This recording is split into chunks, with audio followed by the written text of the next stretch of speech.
Lahore Samanabad police की 15 call पर बरवक्त कार्रवाई। बच्ची को हरासा करने वाला रिक्शा ड्राइवर गिरफ्तार। मजीद तफसीलात से आगाह कर रहे हैं ब्यूरो चीफ लाहौर मियां कबीर अहमद।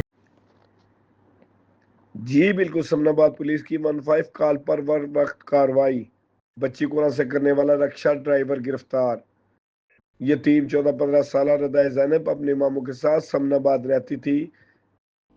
मुलजिम रिक्शा ड्राइवर नदीम रदाए ज़ैनब को रिक्शे पर शादमान एकेडमी छोड़ने जाता था। मुलजिम नदीम बच्ची को रिक्शे पर बिठाते और उतारते नजेबा हरकत और हरासा करता था। मुलजिम बच्ची को धमकाता, अगर किसी को बताओगी तो तुम्हारी इज्जत खराब होगी।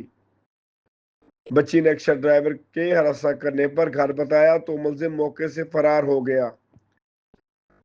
मुलजिम के खिलाफ बच्ची के मामू जुल्फकार हैदर की मुद्दत में मुकदमा दर्ज। पुलिस ने मुलजिम को ह्यूमन रिसोर्स और जदीद टेक्नोलॉजी से गिरफ्तार कर लिया।